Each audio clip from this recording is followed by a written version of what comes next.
Oi, gente, boa noite a todas e todos. Estão me ouvindo? Eu queria agradecer a Diane, ao Valongo, a toda a equipe do festival pelo convite para estar aqui e pela presença de todos vocês nessa fala. Hoje a gente vai falar sobre jogos óticos institucionais entre a curadoria e a gestão da cultura. A gente está aqui com a Diane Lima, Juliana Braga e o Thiago de Paula. Eu vou apresentar brevemente cada um deles. A Diane é curadora, responsável, diretora pelo Valongo, tem projetos como... Estava à frente do projeto no Itaú Cultural Diálogos Ausentes, que ela fez uma curadoria com a Rosana Paulino, e tem um projeto maravilhoso chamado Afrotê, que é um projeto que junta artistas de várias disciplinas para, enfim, botar várias questões à frente. Acho que ela pode falar um pouco ao longo da nossa conversa. A Juliana é gerente de artes visuais do Sesc São Paulo, trabalha lá há mais de 20 anos, há quase 20 anos, e faz um trabalho muito importante assim, para a cultura da cidade de São Paulo e do estado, na verdade. E está à frente de algumas curadorias também, assinou a co-curadoria da exposição Levantes, foi uma exposição muito importante que aconteceu recentemente no Sesc Pinheiros, e do Pio Viola no Sesc Paulista. E o Thiago de Paula, que é curador e educador, e trabalhou alguns anos no Museu Afro Brasil, e recentemente estava na equipe curatorial da Bienal de Berlim. Eu sou Catarina Duncan, trabalho também com curadoria, programação cultural e trabalhei na última Bienal de São Paulo, a 32ª Incerteza Viva, e agora trabalho como também organizadora cultural de uma fundação suíça. Eu peguei a ementa da nossa fala hoje, que tem um parágrafo inicial assim, explicativo sobre o que a gente vai falar, e desconstruir. Vocês estão me ouvindo? Melhor eu falar mais alto? Tá bom, tá. Qualquer coisa grita que a gente grita mais alto.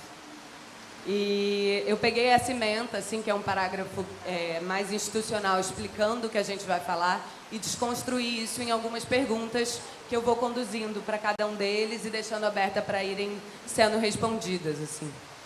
Eu vou ler para vocês esse primeiro parágrafo e aí a gente segue nesse pensamento junto. Como é possível performar os discursos que trazem as práticas artísticas contemporâneas nas estruturas institucionais? E quais desafios se abrem para o campo da cultura, tendo em vista os rumos das políticas globais, sobretudo na América Latina, e a sistemática precarização do trabalho na arte? São as perguntas lançadas nessa mesa, que tem como objetivo debater estratégias para o futuro na produção cultural.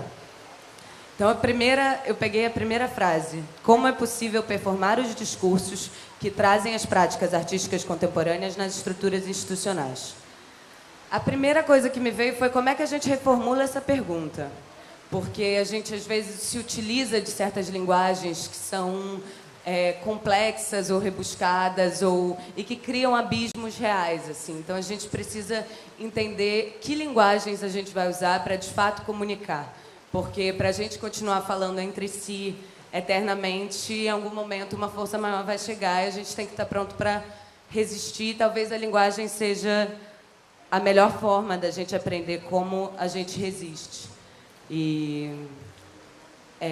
Bom, é isso. Acho que essa primeira pergunta que eu vou fazer para vocês é um pouco essa. Como que a gente pode reformular essa pergunta? O que a gente realmente quer dizer quando a gente fala de práticas artísticas e estruturas institucionais?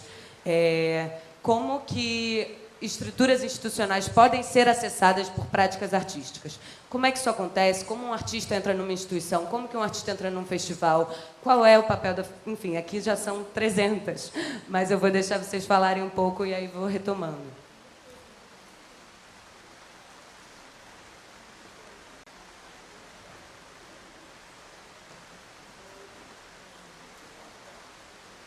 Boa noite a todos.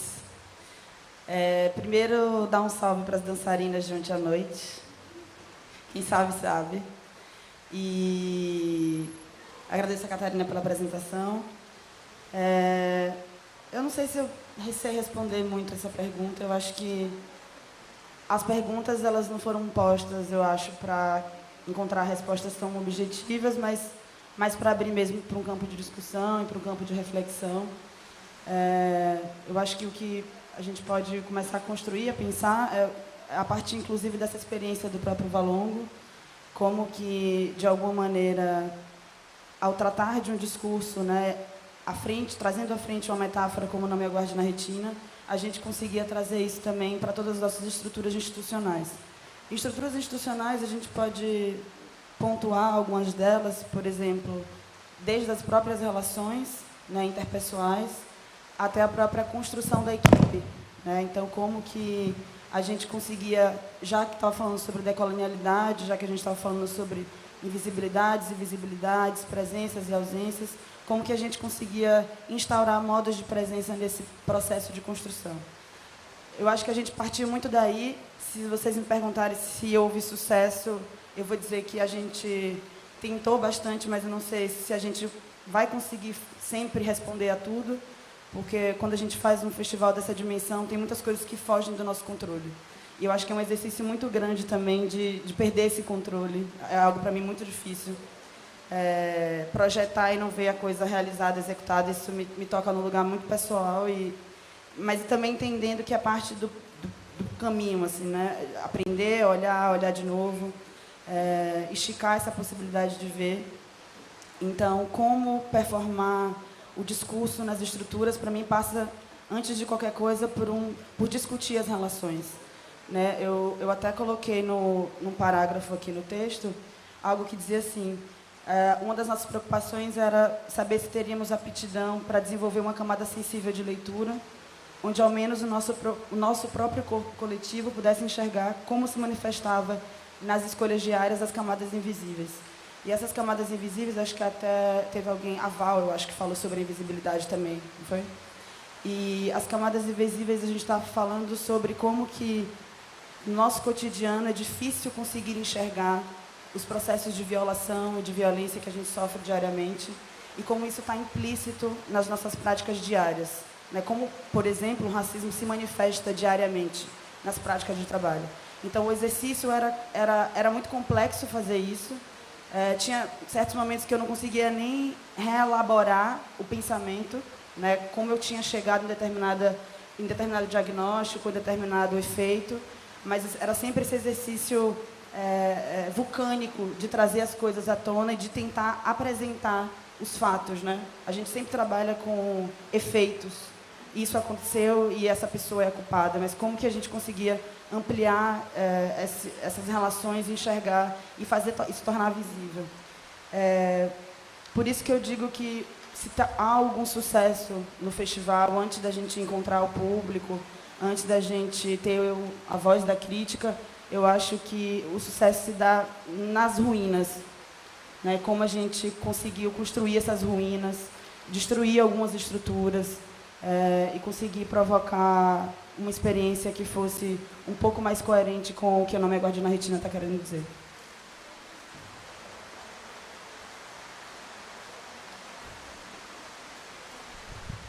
Bom, eu também vou começar agradecendo, antes de fazer um pouco dessas reflexões aqui pedidas, primeiramente a Diane e a Tamires pelo convite. Também queria parabenizar, acho que o Festival Valongo é uma insistência, né, a terceira edição do festival, nessa cidade, nesse contexto social, arquitetônico, tão eloquentes de questões que a gente pode pensar e ampliar para o Brasil todo.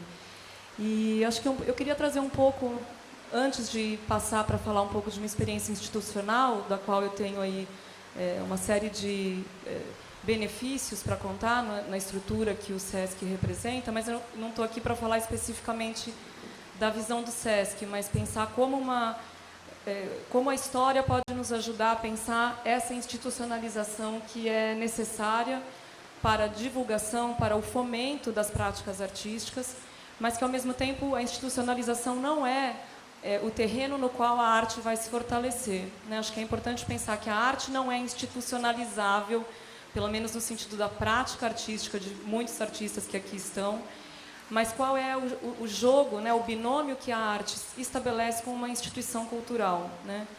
E aí pensar a institucionalização de cultura no país, me parece que olhar, né, nos inquietarmos com a institucionalização da cultura para o futuro, exige de nós olhar para o passado, né, não tão distante, para um passado, inclusive, muito recente no nosso país, e ver em que momento há uma institucionalização de políticas de cultura. A gente está falando de um século para cá, né? Então, se a gente pegar a história colonial brasileira, o que havia, na verdade, era sempre uma certa fricção, para não dizer um embate, né, em que as práticas culturais espontâneas ou as práticas culturais das diferentes matrizes dessas várias etnias que nos formam como povo foram coibidas, foram proibidas ou foram perseguidas. Acho que essa é uma primeira questão importante para a gente pensar, né, o quanto o pertencimento à ideia de acesso à cultura foi sendo limado nos primeiros séculos da nossa história nacional.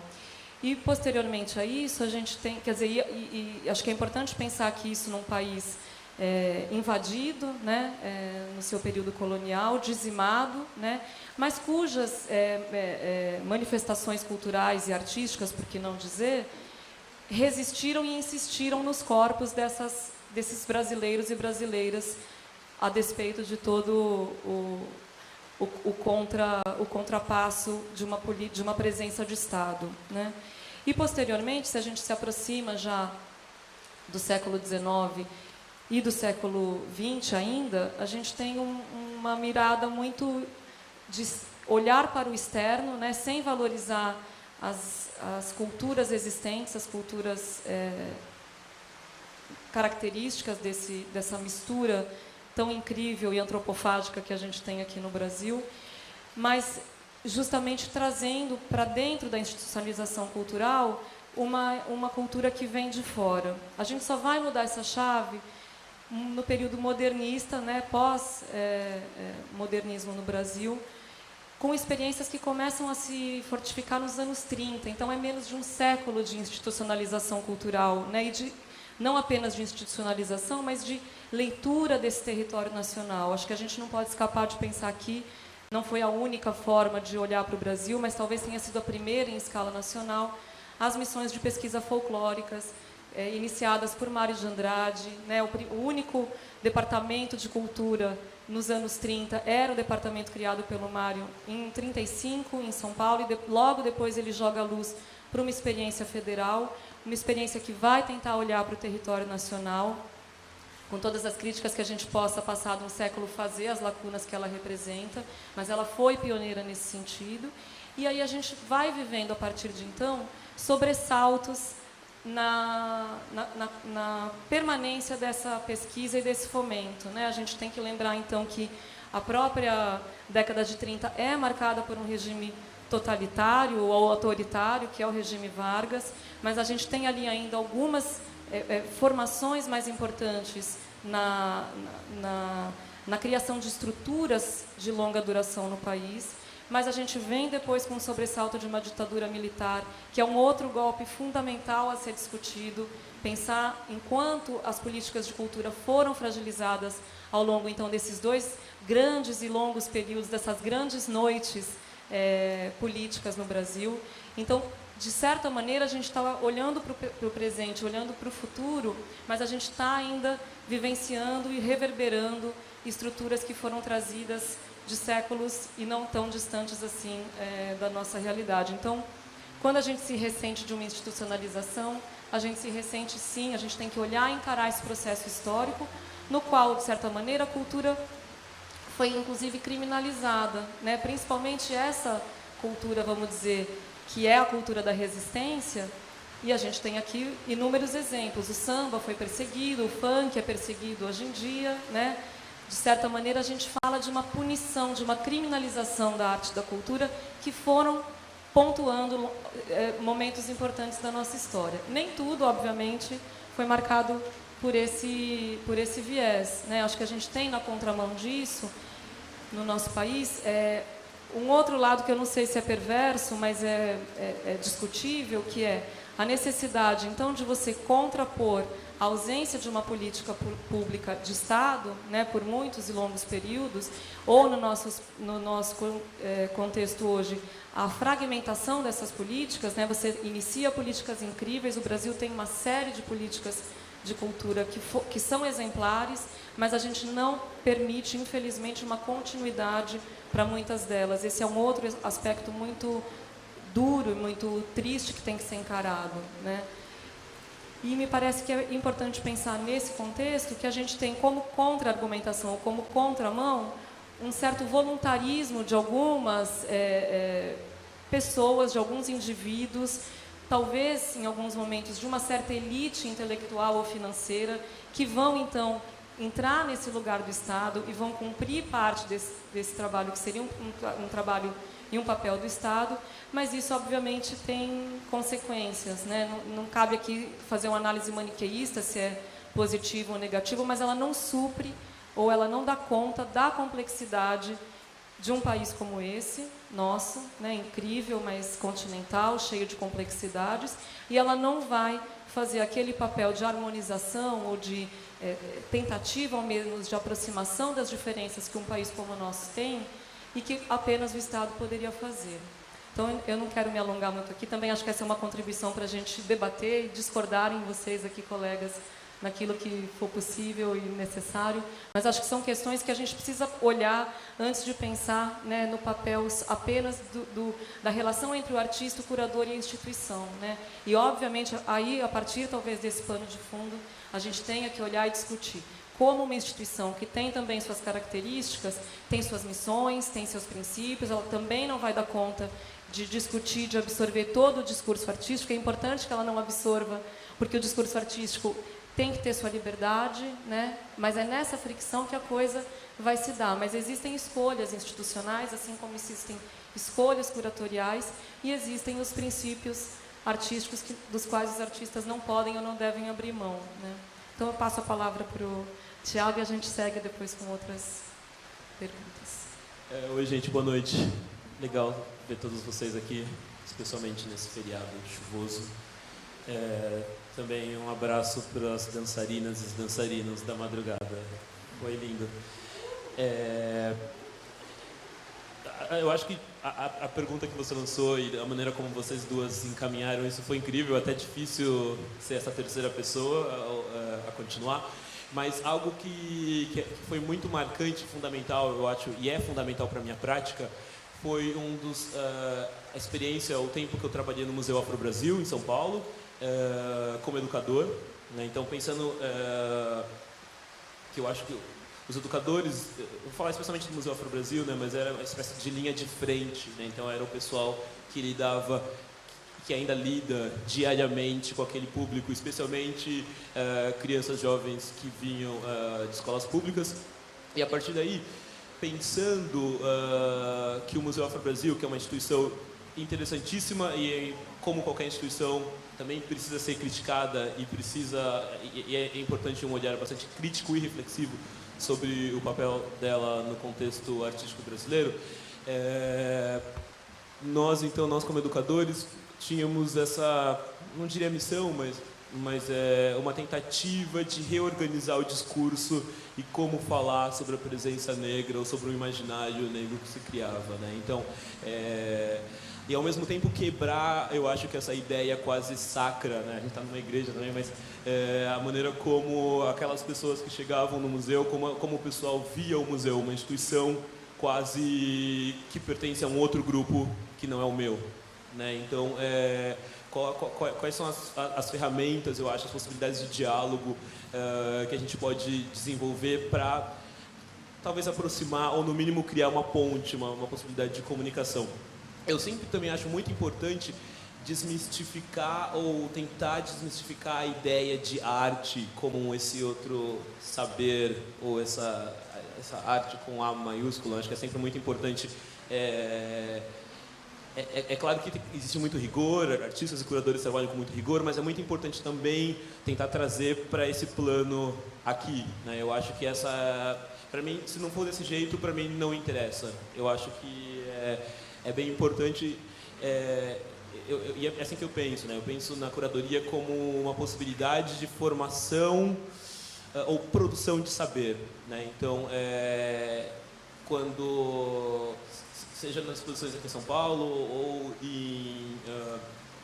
a curadoria da Bienal de Berlim, a todo instante, para nós, era importante não legitimar ou não simplesmente endossar essa ideia do curador como essa figura de poder somente.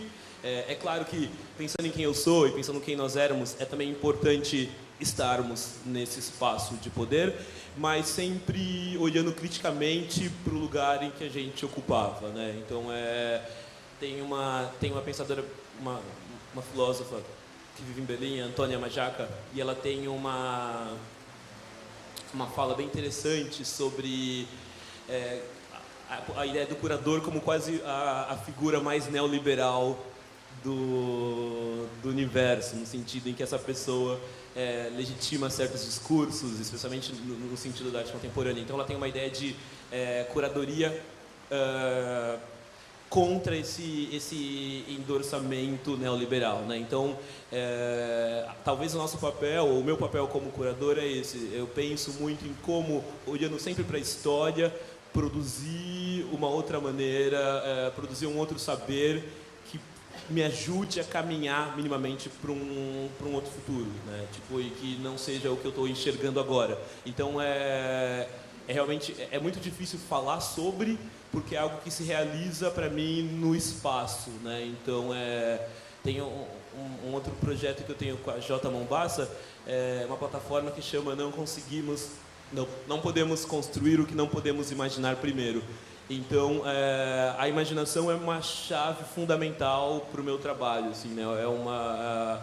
Eu não consigo nem falar, às vezes, pela impossibilidade, porque eu não consigo imaginar ainda aquilo, né? Então, eu acho que... E voltando um pouco ao que você falou também dos discursos herméticos, que parece que já faz tanto tempo que a pergunta foi feita, mas eu acho que acho que é importante trabalharmos cada vez mais uma maneira em que o nosso vocabulário seja acessível e nós consigamos nos comunicar com um público não especialista, seja lá, né? Mas eu também tenho... Eu acho que é importante também... Eu aprendi muito com alguns textos herméticos. Parece que eles me puxaram para algum lugar, né? Porque parece que produz algo que você avança, é quase como se você se move na tentativa de pegar aquilo. E é muito importante para mim também pensar que algumas coisas não serão possíveis, sabe? Eu acho que tentar não trabalhar muito com uma necessidade de entendermos tudo, né? Eu acho que depende muito quem somos, de onde viemos, o que nos cerca, o que nos afeta. E por aí vamos.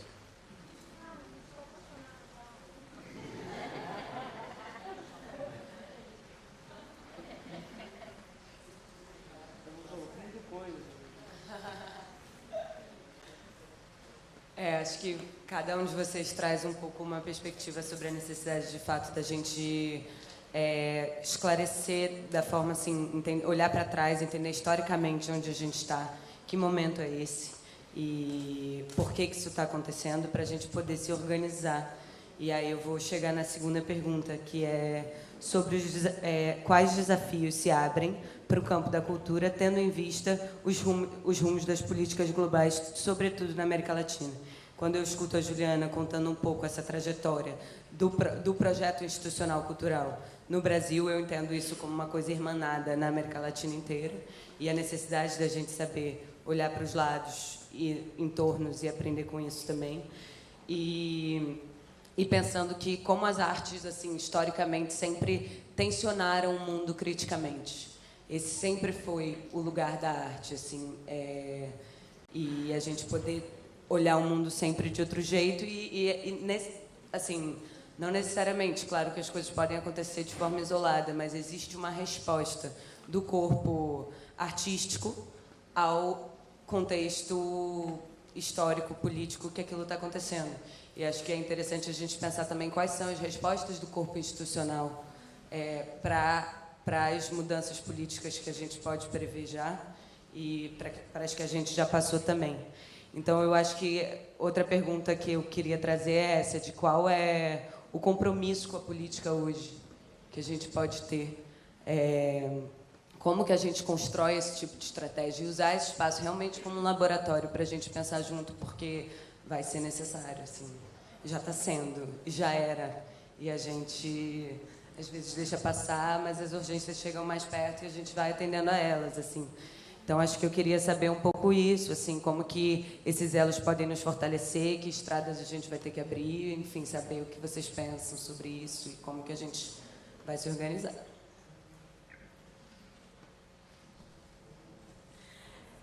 Antes de responder, eu queria só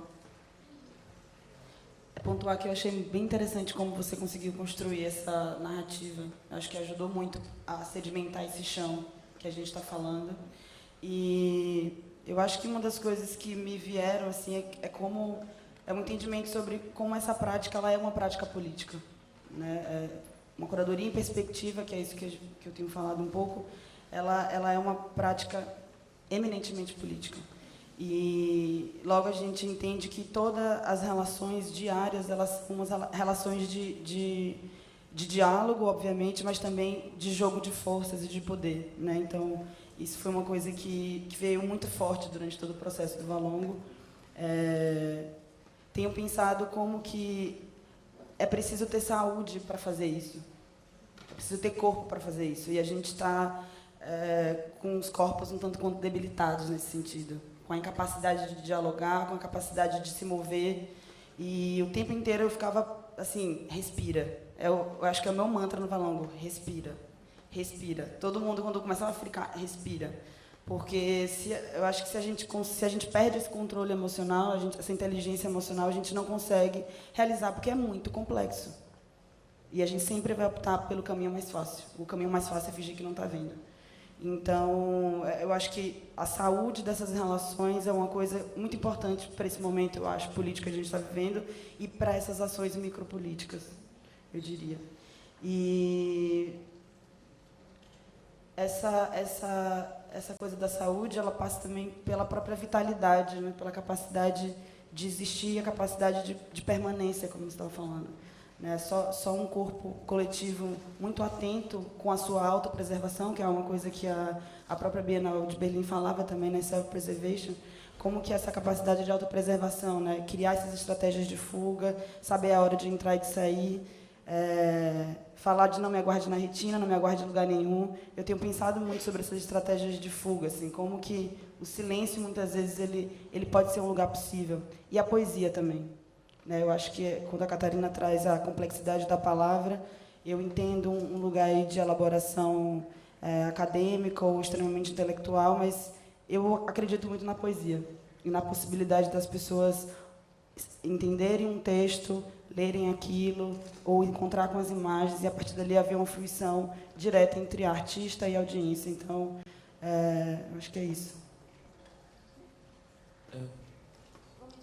Eu estava só... você perguntou como, né? Mas esse tipo de ferramentas... Eu acho... Meio o nosso compromisso. Eu acho que um passo fundamental, eu estou muito feliz de estar aqui também participando do Valongo, e eu acho que um passo fundamental já é o fato de vocês estarem diante de 2 curadores negros falando sobre curadoria e falando sobre arte contemporânea. Né? Eu acho que, eu gostaria de pensar quantos de vocês conhecem mais do que 5 curadores negros brasileiros e poderiam dizer nomes. Né? Então, eu acho que estarmos aqui já é uma movimentação fundamental e falarmos sobre o que estamos falando já é uma movimentação fundamental. E eu acho que também passa por talvez por uma política institucional, né? E agora talvez... Estou passando a bola um pouco para a Juliana, mas o quanto instituições culturais também têm promovido políticas, realmente contratado funcionários negros, contratado curadores negros, trabalhado com... pautar o tema é fundamental, é claro, mas é que essas pessoas estão realmente participando, estão dentro dessa comunicação, estão participando da criação desse discurso, né?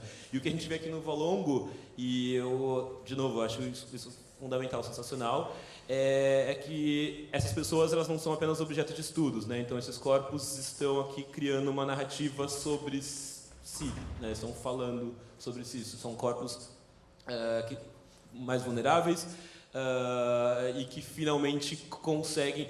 Importante lembrar também que há anos, né, a luta é histórica, né, a gente não está começando nada aqui, né, então outros e outras vieram antes da gente para que possamos estar aqui, mas para mim é fundamental que instituições culturais cada vez mais contratem funcionários e funcionárias negras e negros, né, então, ou não brancos, né, então eu acho que esse e a partir daí a gente vai, sei lá, vai ser um avanço tremendo, né? Então você vai introduzir uma nova gramática, né? Um outro jeito de pensar, de falar, de ler o mundo.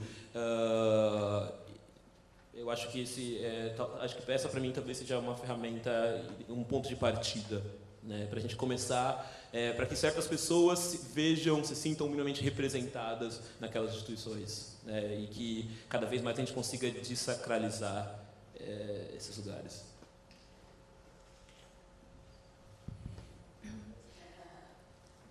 Eu acho que realmente eu estou nesse lugar aqui na mesa representando, né, talvez eu numa permanência numa instituição formal, né, voltada aí para uma política cultural que é o SESC. Então, de fato, acho que eu tenho uma experiência diversa da de vocês e acompanho talvez também essa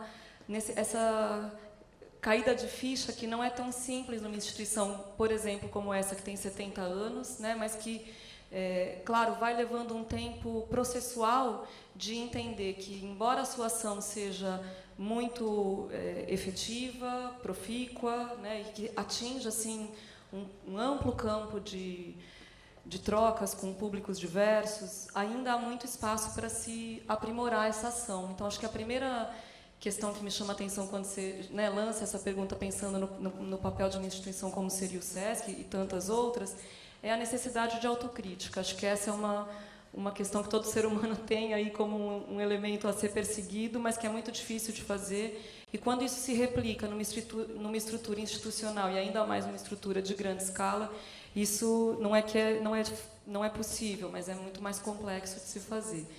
Pensando nesse exemplo específico do SESC, eu acho que existe, sim, a partir das políticas afirmativas no Brasil, passa-se a ser muito mais necessário olhar para isso numa estrutura que seja privada, numa estrutura que não dependa exclusivamente da esfera pública, como é o caso, inclusive, do SESC. Então, existe um movimento, e é um movimento que tende a crescer, né? Mas que eu acho, Thiago e Gianni, que a gente precisa olhar isso também pensando como a afirmação, né, daquilo que é pelo menos 50% da nossa população, que é a negritude, também tem que ser pensado em outros públicos, em outras, como você mesmo já ressaltou aqui. Quem não brancos, né, passam a compor esse discurso ou a afetar esse discurso, que a gente também está falando de uma estrutura distante, né, longínqua, e eu acho que o que a gente está tentando é buscar não mais apagar discursos, mas justapor esses discursos. Então, como esse discurso de branquitude, que também nos formou como nação, vai se equilibrar e vai se justapor aquelas outras falas tão necessárias, os lugares de fala sendo aí um novo mantra, né? Mas também sendo utilizados, às vezes, de maneira um pouco deturpada, né? Lugar de fala é quando você abre o espaço de fala para outros, né? Quando você incorpora o discurso do outro e põe na tua própria voz, né? Então, acho que esse equilíbrio de vozes está na ordem do dia e está também para uma instituição na qual hoje eu atuo e com muito orgulho de saber que é uma instituição que tem se permitido discutir isso.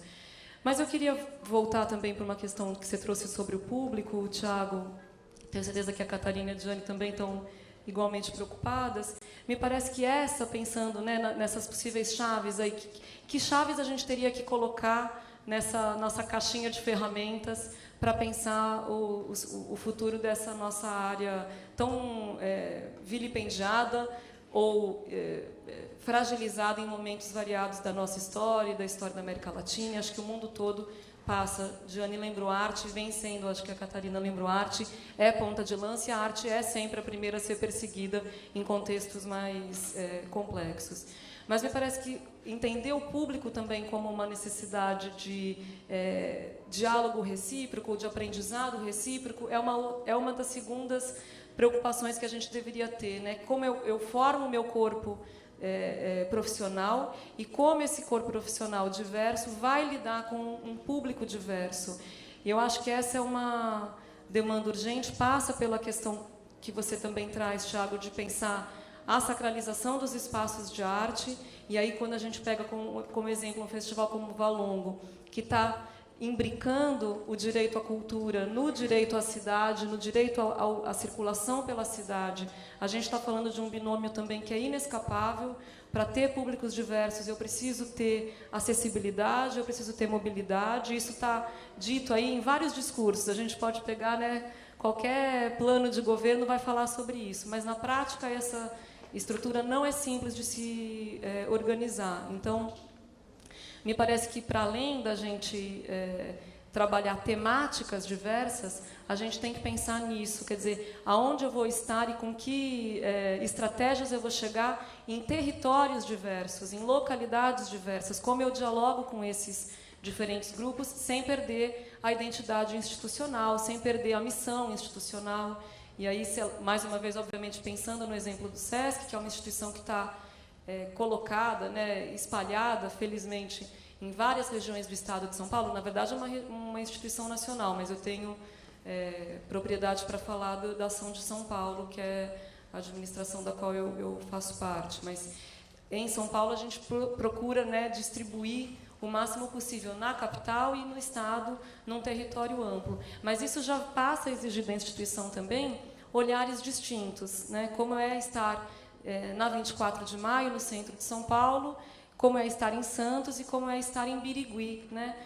Os contextos locais desses lugares vão determinar não uma alteração da missão e da estrutura institucional, mas uma forma de diálogo que eu preciso ter e de escuta, né? Mais do que o diálogo nos dois sentidos, de escuta e de observação do que tem de lacuna, do que tem de excesso naquela localidade e como intervir, né? Ou atrair, dialogar com esse público, também sem aquela nossa maneira positivista ou iluminista de estamos trazendo um projeto iluminador, né, para vocês incultos, incautos, né, como é a gente, de fato, manter a crítica, manter o pensamento de uma programação artística e cultural, que sim é para todo mundo, né, não tem arte para público da periferia e arte para público do centro, isso não. Mas existem formas de diálogo, talvez necessárias, para quebrar barreiras ou para descobrir onde estão as barreiras invisíveis para o acesso desse público, né? E acho que duas coisas que me ocorreram quando a Catarina lançou a pergunta sobre, né, o que vem como a gente tem que se preparar para se manter comunidade pensante no campo da cultura e das artes. Eu resgato a questão da imaginação, que eu acho que é notoriamente algo que é do campo do artístico, né, sem hierarquizar a arte num campo etéreo e inacessível, mas acho que cabe aos artistas imaginarem esse mundo novo, né, e cabe às instituições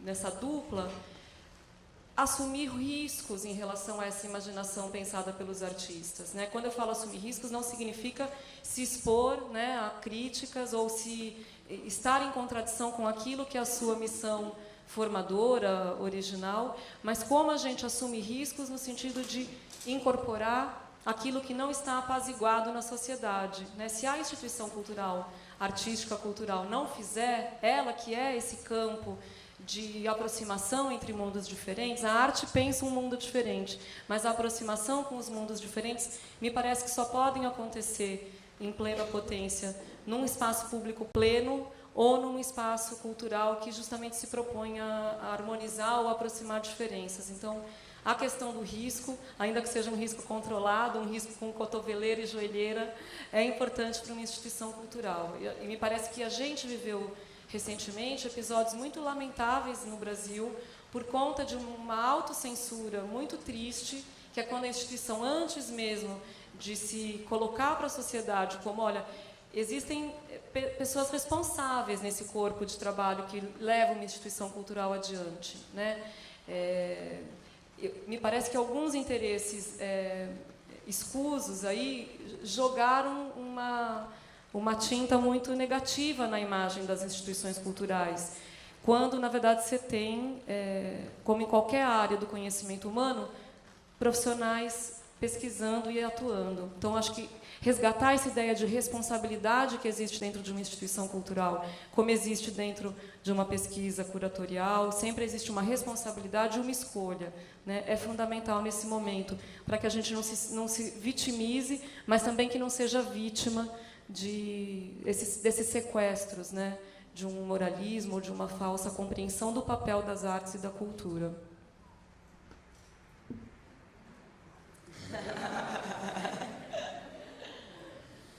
Nossa, é bem importante a fala de todos vocês. Eu lembrei de, acho que, 2 pontos que eu li até no texto que está no catálogo aqui do Valongo, que fala sobre como produzir conhecimento é um ato político e todo questionamento é produção de conhecimento.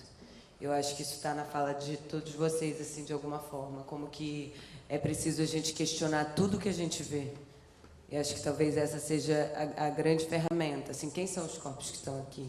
O que está por trás dessas estruturas? E esse questionamento, essa possibilidade da gente produzir, de cada corpo produzir conhecimento, diálogo, aproximação, é como a gente move essas estruturas políticas que às vezes parecem tão maçantes, mas que nessa resistência de cada corpo realmente acho que pode fazer uma diferença. Assim. Agora vem meio a última parte dessa ementa, mas depois a gente tem várias fichinhas aqui para abrir, que é essa questão de como lidar com a sistemática precarização do trabalho de arte. E eu acho que nós 4 talvez não sejamos as pessoas ideais para falar sobre isso, porque não somos artistas. Então, existe um outro campo que sente isso na linha de frente muito direto, mas a gente pode revelar as obscenidades, os simulacros engessados, todas as violações possíveis, porque a gente vê realmente de dentro e, como curadores, a gente também lida muito com os artistas num processo de passar junto por isso, né? Mas a gente fica ali naquele meio de campo. Tem um limite do quanto a gente pode estar junto nessa luta e quanto que a gente pode comunicar ela também. Então, acho que para falar sobre essa precarização do trabalho do artista e do trabalho na arte, como está formulado aqui, que é uma coisa diferente, na verdade, né? O trabalho na arte, aí a gente vai falar de uma relação entre trabalho e arte. O trabalho de arte já é outra relação. Então, vocês podem ver por onde vocês querem entrar para falar sobre isso. E é isso.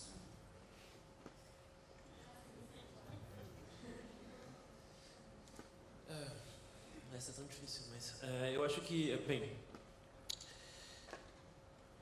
é claro que nenhum de nós aqui no palco somos artistas e é difícil falar sobre a precarização, mas também somos curadores e curadores também têm que lidar com uma precarização em um outro nível, né? Então, especialmente se você não vem de uma família de herdeiros, é difícil dizer que você é um curador independente. Talvez você possa dizer que você é um curador desempregado. Então é sempre... eu acho que todos nós, de alguma forma, que trabalhamos com cultura, com arte, estamos, né, precarizados, né, a maior parte das vezes. Eu acho que eu não consigo, não sei se eu consigo provavelmente dar uma resposta, mas eu imagino que é um reflexo da sociedade, sei lá, desigual, ou de questões problemáticas da sociedade que a gente vive, né? Então, e a falta, talvez, de atenção, ou a falta, talvez, de um controle institucional, uma regularização nesse campo, que eu acho que volta um pouco do que você falou também, Juliana, da dificuldade também. A gente não consegue institucionalizar a arte, né? Você pode ter instituições de arte, ou instituições de cultura, mas você nunca vai institucionalizar a arte. Talvez pelo espírito livre, né, da arte. Mas, ao mesmo tempo, isso coloca trabalhadores das artes numa certa vulnerabilidade, né? É bem difícil. Acho que eu não consigo avançar muito mais sobre... Não sou capaz de opinar.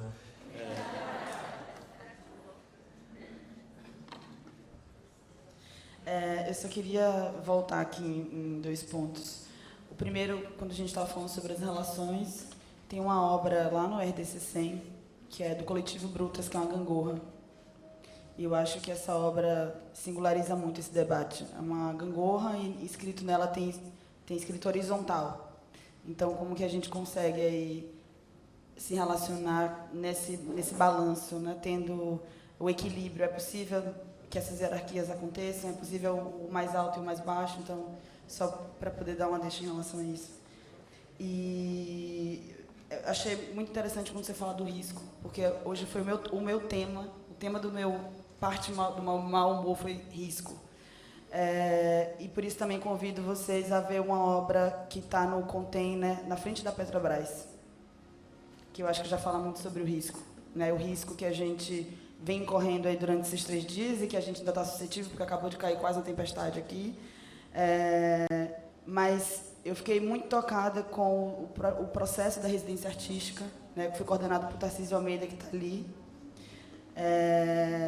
E como foi potente essa presença dos artistas em conexão com o território, considerando que no imaginário santista o Valongo é um lugar impossível de ter mobilidade, né, de se deslocar. Então, isso é muito forte. Desde o ano passado, na verdade, quando eu vi como convidada do festival, é recorrente essa ideia de que não é possível andar nas ruas, de que a gente não pode estar de madrugada, né, de que há uma criminalidade, etc. E tal. E, nesse processo, eu fiquei pensando quem eram os corpos que sentiam medo e quem eram os corpos que estavam ali com medo do quê, né? E essa presença do risco, ela é constante. Quando eu cheguei no container de Randolfo, a mania que está aqui, que é esse container na frente da Petrobras, eu fiquei extremamente emocionada, porque eu não pude acompanhar a residência todos os dias. Tarcísio se mudou para cá com os artistas durante os últimos 25 dias. E o Randolfo, quando eu cheguei, ele estava sempre correndo, indo, voltando. E quando eu cheguei, eu vi o vídeo que está no container, eu fiquei muito emocionada, porque eu não sabia do risco que a gente estava correndo ali, mas ele tem um trabalho, parte do vídeo, vocês podem ver, ele coloca fogo nas ruas e forma formas incríveis. E tem um momento que passa o carro da polícia, eu fiz assim, misericórdia, meu Deus. Misericórdia. Vamos lá dar uma olhada. Então, como que esse processo de burocratização, institucionalização, ele faz com que a gente não consiga fazer determinadas coisas que a gente precisa fazer, porque esse corpo precisa dizer o que ele está querendo dizer, né? Então, também pensei hoje muito sobre esses sistemas de controle, né? O quanto que a gente pode, prevenir, porque a gente precisa do corpo de bombeiro, a gente precisa garantir a segurança de todo mundo, mas também o quanto que essas práticas institucionais, elas entram como sistema de controle desses corpos em determinadas situações. Então, acho que essa é uma coisa para a gente pensar. Sobre a precariedade do sistema de trabalho, nesse processo do Valongo também fiquei chocada com a complexidade que é fazer um evento desse nível. Eu tinha um dos últimos trabalhos que eu fiz foi no Itaú Cultural, o Diálogos Ausentes, onde eu fiquei 1 ano e meio com o programa, e a gente encerrou o programa com 2 exposições, uma no São Paulo e outra no Rio. E a gente tinha como patrocinador um banco. Então, assim, tive problema nenhum com nada, com quase nada, não via nada, não sabia de nada. Sofia está até aqui, né? Cadê a Sofia? Já foi. Ah, já foi. Sofia, a gerente de artes visuais do Itaú Cultural. E, então, né, para mim estava tudo certo, estava ótimo, que eu chegava lá, as coisas estavam montadas e tudo mais.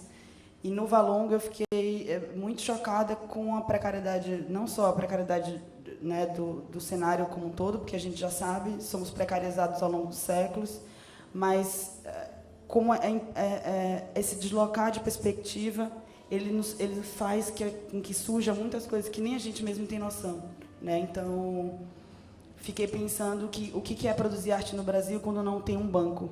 É quase impossível. A nível de estrutura logística, né, de questões de transporte de obras, Hélio Menezes está aqui, curador do MASP, das Histórias Afroatlânticas, pode também contar até um pouco desse processo, mas em termos de logística, de transporte, de estrutura, de equipamentos, de suporte, para essa engenharia toda andar, e você sabe bem disso dentro do SESC também, como que é complexo, existe toda uma cadeia e a gente precisa de muita gente mobilizada em uma mesma direção. E essa é a mesma direção em relação à ética, né? A instauração de uma ética. Então, como que eu faço com que essa ética performe nessa estrutura, se eu tenho aí um gap,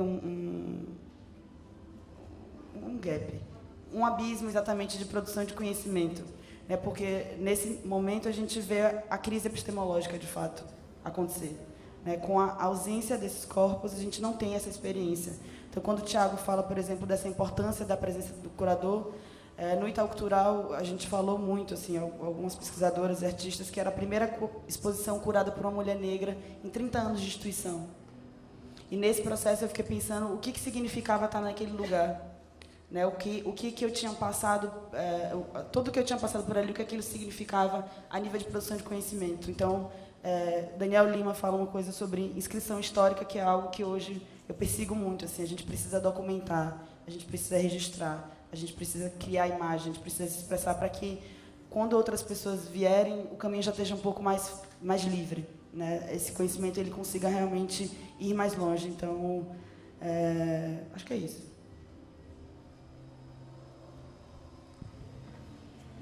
Eu também não pretendo, obviamente, me colocar no papel, né, do artista.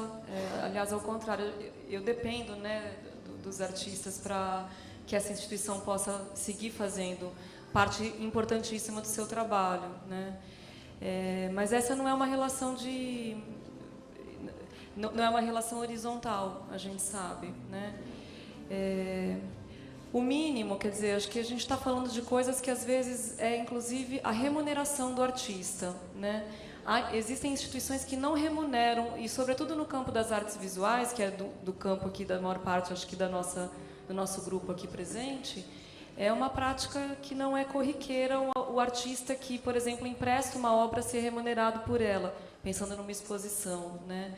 Então, acho que desde esse tipo de prática de acordo tácito, que ainda existe em algumas instituições, né? A obra feita, a obra produzida, ela ganha vida por si, o artista não pode mais né, ter aquilo como fruto do seu trabalho, que eu acho que não está presente em todas as instituições, mas ainda temos essa prática no Brasil. Mas me parece que isso, no fundo, por mais primária que seja, né, essa negação, no fundo, a negação da função social do artista, né? Eu acho que na necessidade da gente dizer que a arte não tem função prática, né, pragmática, o que também pode ser contestado, porque a arte tem uma função importantíssima, que é o enobrecimento da vida, e a gente pode achar que isso é um discurso esvaziado, mas não é, né? Por isso que existe prática a despeito de uma instituição que faça ou que banque. Existe arte, existe prática artística como imanência, né? O ser humano vai produzir arte, independente da instituição e dos recursos que ele tiver à disposição. Mas me parece que existe uma falha na valorização dessa função, dessa representação social que o artista tem. Então, se eu pudesse fazer uma defesa em nome dos artistas aqui, seria essa, de que talvez a instituição cultural ela tenha que ser, sim, um espaço de valorização dessa prática, inclusive porque eu não sei quantos de vocês aqui, eu mesma, eu acho que é quase um acidente eu ter ido trabalhar com arte na minha vida. Eu tive um ensino de arte que me afastou completamente, né, que colocou a arte ou num campo inacessível ou num campo de parâmetros que eu jamais copiaria ali, né, como criança, como jovem, adolescente, enfim. Então, o meu reencontro com a arte acho que é um símbolo grande na minha trajetória da insistência da arte como imanência. Mas me parece que a gente tem sim, e daí me parece que a relação com o público é fundamental, né? Desse acolhimento do público no espaço da arte. E eu não queria usar a palavra pertencimento, mas acho que é um pouco isso. O quanto eu pertenço a esse universo, o quanto a arte pertence, está presente dentro da minha forma de ler o mundo, é algo que teria que ser resgatado, né? Senão a gente não consegue valorizar o artista como trabalhador. Ele é trabalhador, ele trabalha para propagar um pensamento muitas vezes arejado, ou mais libertário, ou minimamente para criar campos de imaginação, como você trouxe aqui, que vão ajudar a sociedade, sim, a se desenvolver e a sair de uma ótica massacrante, de uma ótica exclusivamente econômica. A gente depende das estruturas econômicas, obviamente, para sobreviver, mas a nossa vida não existe para alimentar esse sistema, ou não deveria existir, né? Eu acho que a arte é esse ponto de inflexão. Então, me parece que não tem como a gente não valorizar a arte como trabalho social. Acho que essa é, e cabe às instituições remunerá-los, garantir aos artistas a melhor condição de trabalho possível, porque essa não é uma equação apartada, né? O artista não está isolado. Se existe um sistema de arte, existe um sistema de arte porque existe produção artística feita por seres humanos artistas. Parece óbvio, mas é importante lembrar, né? E, ao mesmo tempo, eu fico pensando o quanto isso no nosso país está enfraquecido quando a gente tem algo que afeta, por exemplo, um sistema da arte muito de alta estrutura, que é o mercado de arte. A polêmica recente que a gente teve com a decisão arbitrária de uma agência aeroportuária ou das agências aeroportuárias de passar a taxar a importação de obras de arte a partir do seu valor declarado e não mais em cima do peso, com o objetivo de asfixiar a arte no país, não deliberadamente. O objetivo era ter um rendimento mais alto em cima das concessões que lhes são dadas pelo governo.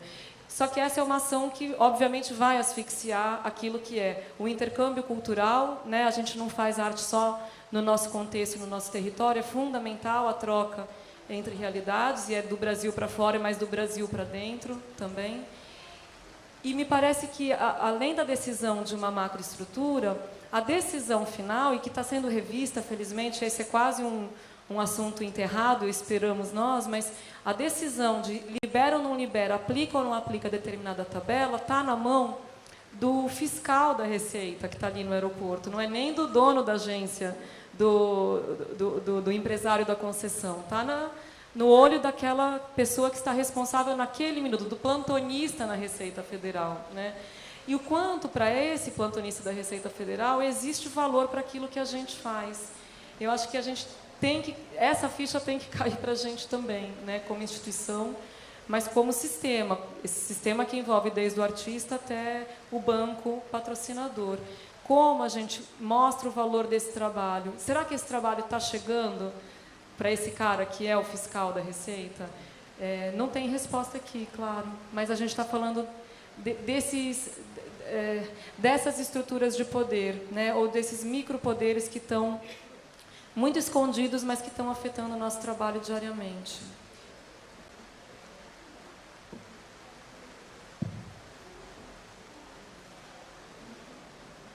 Acho que algumas portas a gente conseguiu abrir, assim. Queria saber se alguém tem alguma pergunta. A gente tem ainda meia hora, então dá para a gente trocar um pouco. E então já tem duas aí identificadas.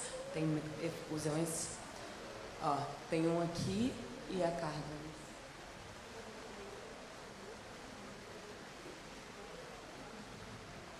Boa noite a todos. Eu queria, em primeiro lugar... Bom, meu nome é Yatan Canabrava, sou produtor cultural também, mas eu estou aqui como artista hoje. Eu gostaria de estar de artista, de fotógrafo. Fazia muito tempo que eu não era fotógrafo. Eu falo do ponto de vista do artista, que é um ponto de vista que eu estive em outro lado. Fui produtor cultural, contratei muito artista, professor, seria muito artista. Eu falo do ponto de vista do artista. Acho absolutamente genial o que está acontecendo aqui. Queria dar parabéns a Tamires e a toda a sua equipe, né? Porque, assim, eu lembro, você falou do Itaú hoje, eu lembro de uma reunião que eu participei no Itaú há 10 anos atrás, que eu perguntei: quando a gente não achar um curador negro? Quando a gente não achar uma artista mulher para essa pesquisa que estamos fazendo? Técnica daquela área, técnica deles era: continua insistindo, continua procurando. Algum dia a gente vai achar, ou vai provocar com essa procura a construção do espaço para que isso se aprenda, né? Então, Thiago, eu não conhecia seu trabalho hoje, vou sair daqui, vou pesquisar, porque ou por falta de informação, ou porque o mundo é muito grande mesmo, né? E quando esse mundo começa a ficar muito grande, incluindo aqueles, há 20 anos atrás, teve uma festa no Estúdio Madalena, que o Claudio Carreiras, que é um curador, foi meu sócio em muitos projetos aqui, chegou e falou: cadê os negros do Brasil? Um país negro, onde eles estão, que não estão na festa aqui? Nem o porteiro, nem o segurança eram negros lá. Então, hoje você tem uma mudança de paradigma e de realidade que o Valongo tem ajudado a construir isso, e é muito interessante, né? Até mesmo porque esse Valongo aqui não tem nada a ver com o Valongo do Rio, né? O nome Valongo aqui é de um vale longo, né? Isso aqui não foi porto de escravo, né? Esse Valongo aqui, isso não tem nada a ver, porque a construção do Valongo aqui é realmente a mesma que a do Rio de Janeiro. Mas eu queria, como artista, colocar uma coisa. Será que essa precariedade tem que ser resolvida? Porque eu vou colocar uma história muito especial para isso. Desculpem, não é fácil. Eu estava recentemente assistindo uma palestra do Mia Couto, 2 anos atrás, no Café Filosófico, e ele começa dizendo que ele aprendeu muito mais no chão frio da cozinha da mãe, fuxicos e outras palavras que ele usou, que eu não concordo com a terminologia dele, do que no escritório maravilhoso e poderoso do mogno do pai dele, né? Então ali já viu Mia Couto provando que tinha um entendimento da questão do feminino muito interessante. E depois ele fala outra coisa mágica, dizendo: para nós africanos, você vai ver um branco falando com você, para nós africanos, o inconsciente não é isso que vocês fora da África jogam na lata do inconsciente, como Freud ensinou. O inconsciente é aquilo que nós sonhamos fazer no futuro de amanhã, com ou sem recursos. Comprei todos os livros que pôde do Mia Couto, continuo gostando dele, dando palestras e falando. Não virei um fã do Mia Couto. Ou seja, eu acho que a estrutura nem sempre é aquilo que o artista precisa. Quem sabe a gente se estrutura antes dele ser artista, nós precisamos criar escolas melhores, salvar esse país do que está acontecendo hoje, que é o fim, né? Hoje o grande tema de discussão, acho um luxo a Juliana está segurando aqui para não contar para nós a angústia dela. A história de hoje do Brasil é o sistema S. Bolsonaro, para variar, diz que o sistema S vai acabar no dia que ele entrar. Esperemos que não.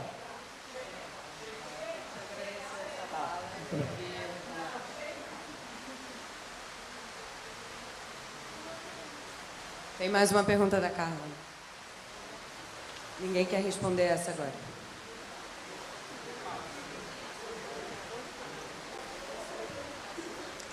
Bom, gente, sinto muito. Continuamos. Vamos tentar ter as mesmas sensações que vocês provocaram nos nossos corpos e continuar. A minha pergunta ainda é sobre a precarização dos artistas. Muito legal ouvir vocês. Muito legal ouvir vocês. A gente, como artista, a gente sente na pele tudo isso. E tem uma coisa que eu fico me perguntando a saber das trajetórias pessoais e ver as éticas envolvidas e implicadas em cada construção de trabalho, de curadoria e tal. Mas eu queria entender uma coisa de vocês que são curadores e curadoras. O quanto é possível negociar essa ética quando ela está a serviço de uma coisa maior para o trabalho acontecer, e essa coisa é institucional. De que maneira uma ética da instituição, em dobradinha com uma ética pessoal, pode promover, de alguma forma, a não precarização do trabalho de artistas e de arte no país. Vamos recolher todas as perguntas e aí depois a gente responde tudo. Obrigada, Carla. Gente, boa noite. Eu me chamo Amanda. Quero agradecer a Diane Lima e todas as outras pessoas que participaram na produção desse festival. Eu me sinto muito feliz de estar aqui hoje. Eu fiquei pensando, enquanto a Juliana Braga falou, que a gente teve a institucionalização também de manifestações de culturas afro-brasileiras, que várias vezes são silenciadas ou não discutidas o suficiente. Isso aconteceu, por exemplo, na ditadura varguista, com o samba e a própria capoeira. Essa institucionalização, embora tenha criado um símbolo de identidade nacional, com base em manifestação negra, também serviu para um certo cerceamento, digamos assim, da potência de resistência que tinham essas mesmas manifestações. É claro que elas não deixaram de existir e também não deixaram de ser espaços de resistência, mas, enfim, esse é um processo que também aconteceu nessa trajetória histórica que você apontou. E isso me faz pensar muito nesse jogo institucional, porque a gente tem vivido, ao longo de muitos períodos no Brasil, a institucionalização de debates das populações negras que acontecem do lado de fora, manifestam essa resistência e que são apropriados justamente quando essas instituições, assim ao meu ver, me parece, posso estar errada, é por isso que eu estou colocando em debate, quando essas instituições estão passando por falências elas mesmas internas, quando os discursos que elas promovem já não dão conta de corroborar, talvez, um anseio público. E aí eu fico pensando muito na diferença entre trazer a diversidade para dentro da instituição, que eu concordo com o Tiago, é bastante fundamental. Então, eu também estou feliz de estar nesse festival, porque a Diane Lima é uma curadora.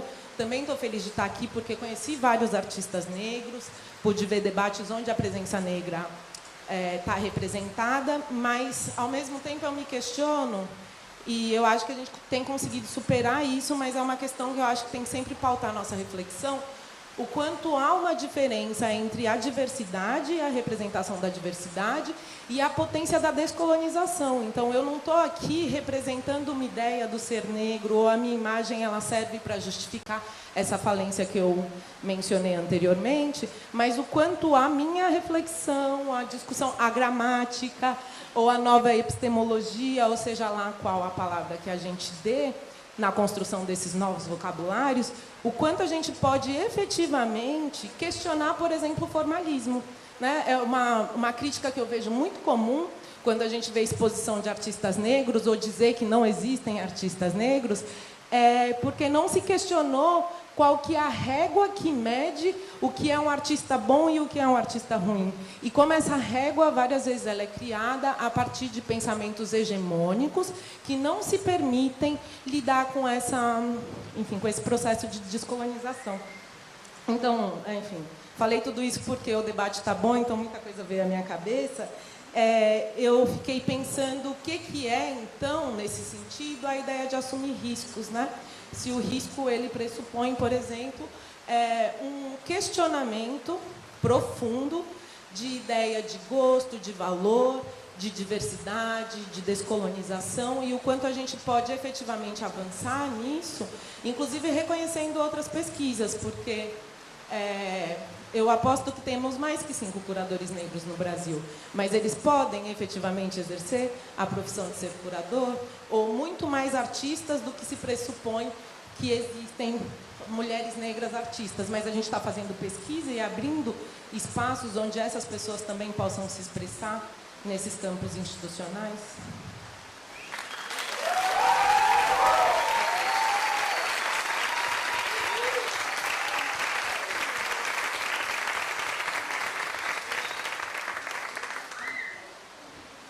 É disso que eu estou falando, minha gente. Eu não vou falar nada, não.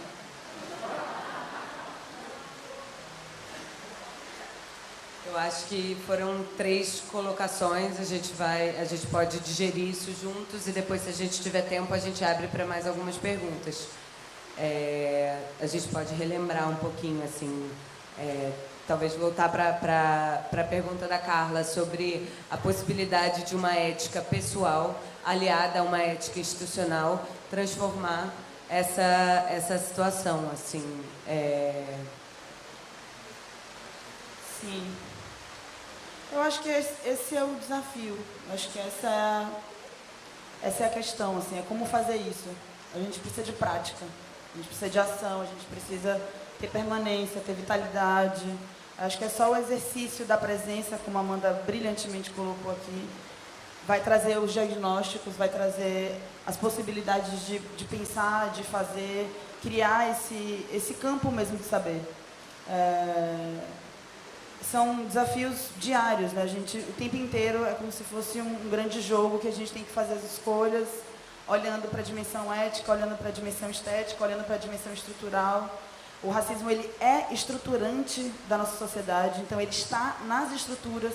Então, é exatamente o que a Amanda falou, como que para a gente, nesse lugar de onde eu vejo, né, eu comecei o texto falando isso, desse lugar de onde eu vejo, a gente consegue entender como que as violências que a gente imagina, né, que está no campo da superficialidade ou até de algo mais objetivo e direto, como a extinção do corpo, como genocídio, ele está implicado em cada ação, em cada gesto, para invisibilizar, oprimir e matar. É disso que a gente está falando. Então, eu acho que é um exercício diário de sobrevivência. Por isso que eu falo sempre em nome da saúde, a gente precisa buscar estratégias, né, de autocuidado. Tem um trabalho da Caixel Vitorino, que está no container lá na praça, que está falando sobre isso, né, buscando estratégias de cura. Então, eu acho que é a prática. A gente precisa ter espaço para fazer.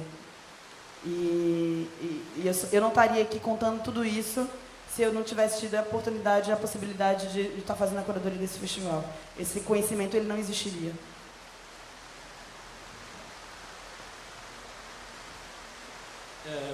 Eu acho que eu vou tentar um pouco mais comentar o que a Carla e a Amanda falaram.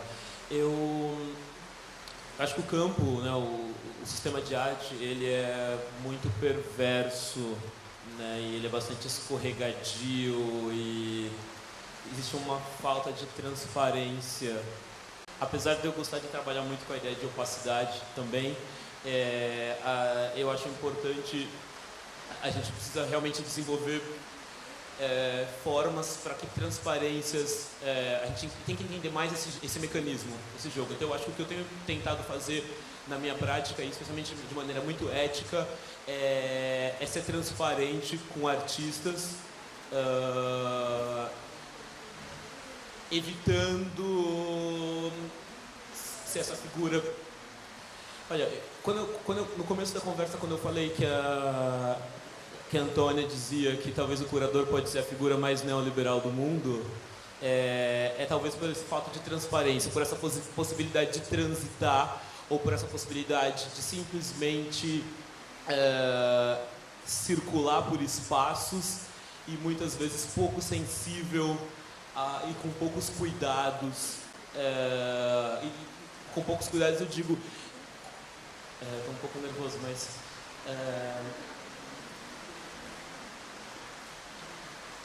Bem,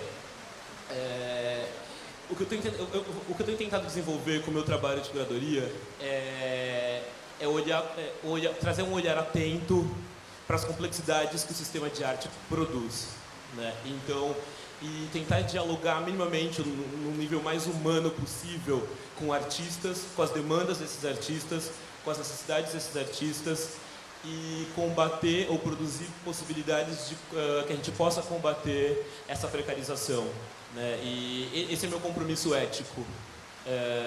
Mas é claro que muitas vezes eu me vejo numa pegadinha, né? Seja aquela pegadinha porque a instituição pode pressionar para diminuir aquele orçamento, ou bem, eu acho que esse é um jogo de forças tremendo e que acho que diariamente esse é o exercício que a gente tem que desenvolver e aperfeiçoar cada vez mais. Então acho que criar uma rede de pessoas e de trabalhadores das artes e da cultura que tenham isso como um compromisso ético, né? Eu acho que isso é fundamental. E o campo das artes visuais, eu acho que ele ainda é muito pouco articulado nesse sentido. Talvez por uma razão histórica, especialmente aqui no Brasil, né? Nós sabemos como muitos dos artistas que estão circulando no sistema, em galerias, em instituições, eles vêm de classe média, média alta, e estão no Rio de São Paulo, né? São old money. Então eu acho que esse é um passo, né? Tipo, buscar cada vez mais maneiras de aperfeiçoar e lutar por esse compromisso ético, né? E Amanda, foi lindo, foi muito bom mesmo. Sempre importante ouvir o que você tem para falar. E eu acho que o nosso papel como curadores e curadoras, especialmente vindo de onde viemos e sendo quem somos, é apontar essas pequenas perversões ou esses jogos que instituições podem fazer quando elas estão realmente falidas e se apropriam de certos discursos, né? Então eu acho que é um trabalho, um exercício constante, né? E ainda que toma toda uma vida, eu acho. Então isso volta com o que a Diane falou sobre a necessidade do cuidado, né? Então, porque isso pode realmente nos adoecer, né? Então e volta de novo com aquilo que eu falei da rede, né? Então como pensar em maneiras de vivermos juntos e não uma ideia romântica de amor a todos e todas, não é nada disso, mas é realmente uma construção de alianças,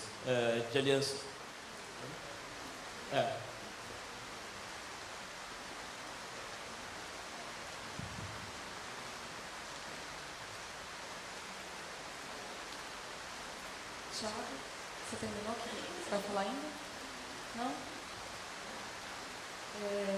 Não, eu acho que eu não tomei as colocações da Carla e da Amanda como perguntas, né? Acho que elas são constatações, nenhum de nós poderia questionar a potência do que vocês estão trazendo. São duas afirmações importantíssimas.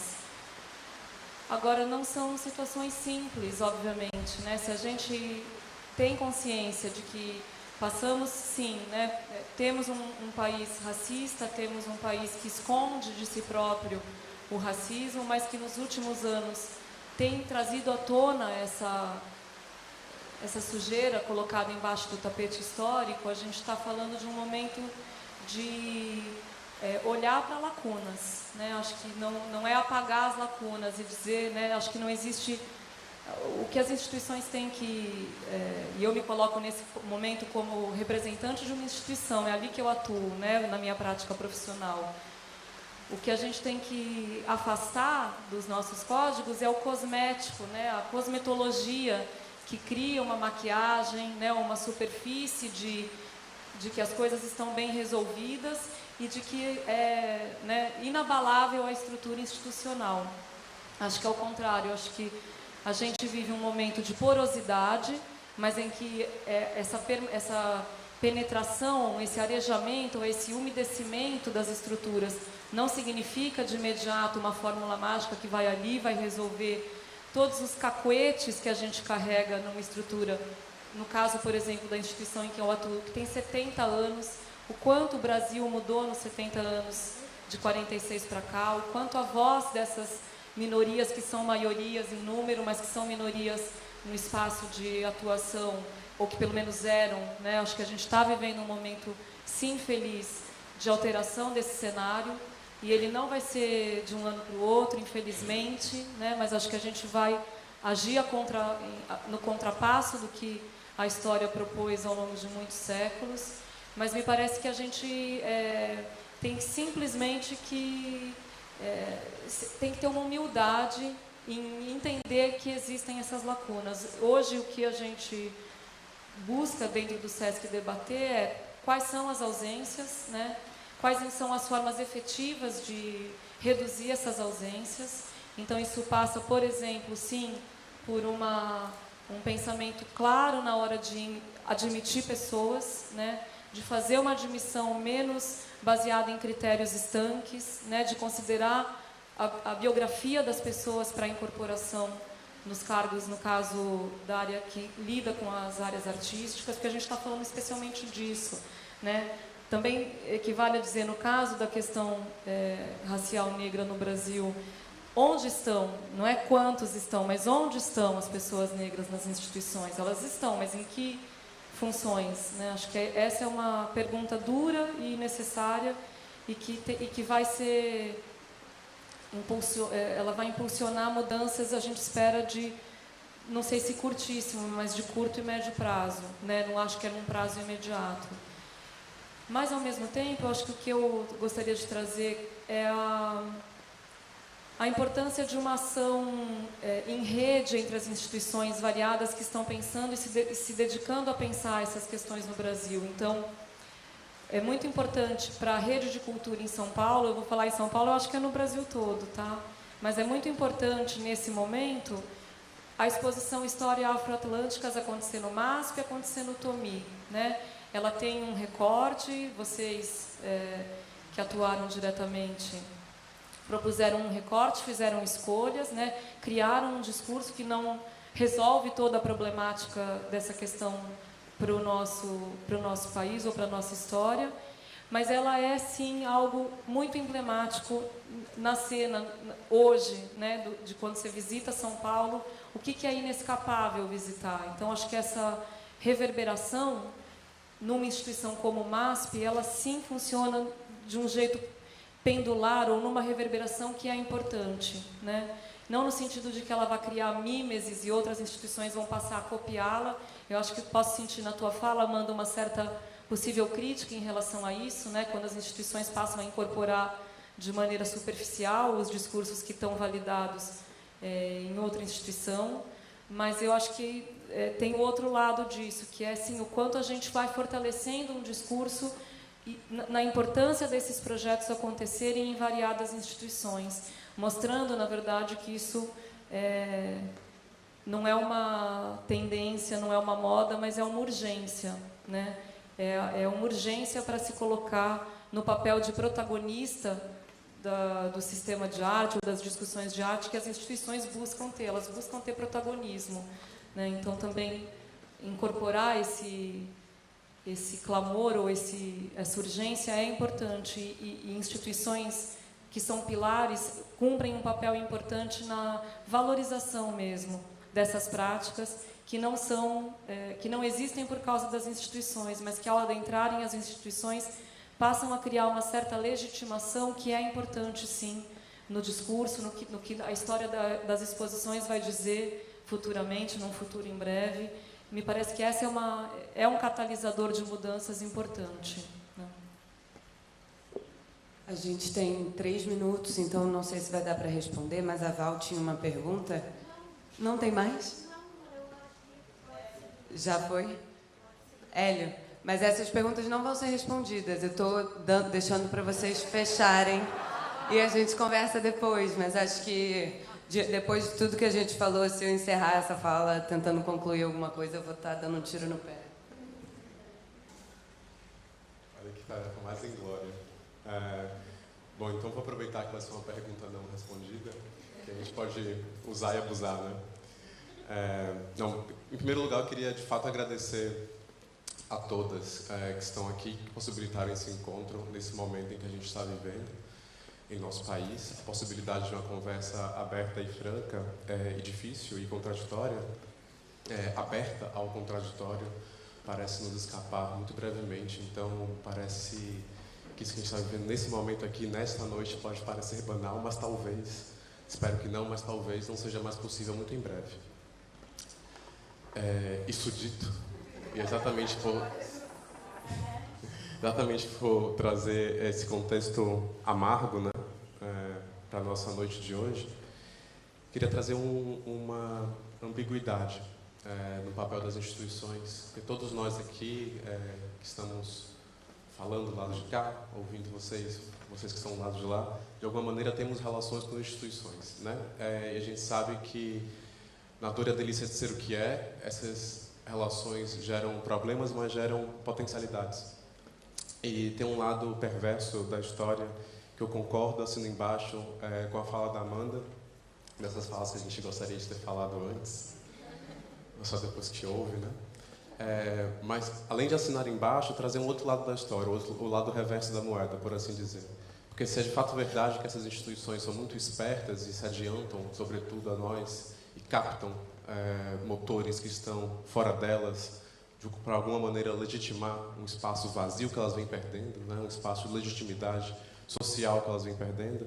Por outro lado, essas instituições só se permitem, por assim dizer, abrir aqui artistas, curadores, curadoras, negros, indígenas, queer, LGBT, deem o nome que quisermos para todos os povos minorizados, que não são homens brancos, cis, heterossexuais, entrarem nessa estrutura, é porque tem muita pressão do lado de cá.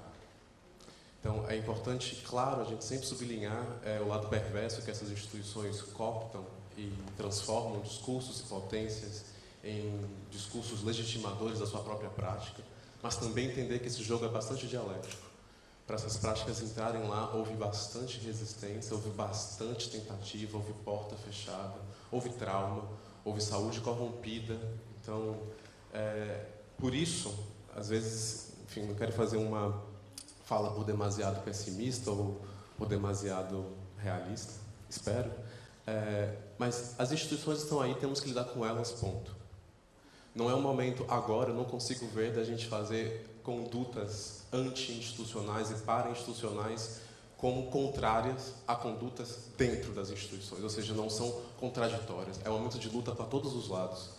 A se disputar, sim, internamente as instituições, a se saber as contradições que significa estar lá dentro gera, porque sempre haverá de gerar, mas não perdemos, por favor, de vista, especialmente após tantos anos de luta social nesse país, para que as instituições que são nossas, que têm ainda aquelas de financiamento privado, são de interesse público, mesmo essas instituições, quando finalmente, após séculos neste país, conseguimos uma brecha para que elas se abram, olhem para questões, para pontos de vista, para produções que a gente vem tentando fazer há muito tempo, não é hora de abandoná-las.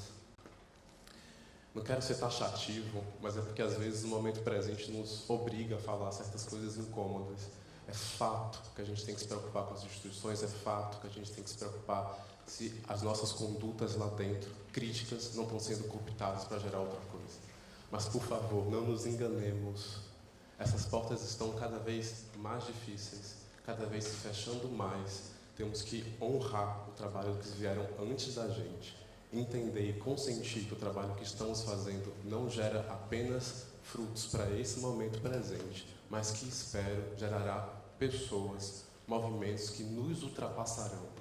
Não abandonemos, por favor, a dimensão institucional, a dimensão da luta dentro das instituições, daqui para frente, independente do cenário político que tivermos.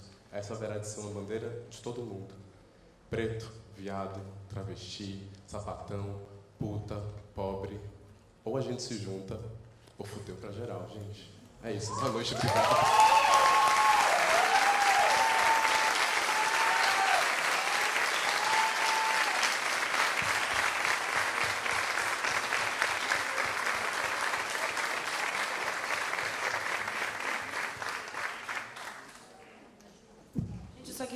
Dar um recado. Queria dizer que hoje é aniversário da Tami, idealizadora do Valongo. Eu queria dar uma de palmas para ela. E dizer também que, reforçar a comunicação, que a gente vai ter amanhã, novamente, a palestra da Emanuele, no Museu Pelé, com tradução em português. Tá bom? Oi? Às 10. Exatamente, às 10 horas, palestra de Emanuele com a tradução para português. Boa noite, gente. Muito obrigada.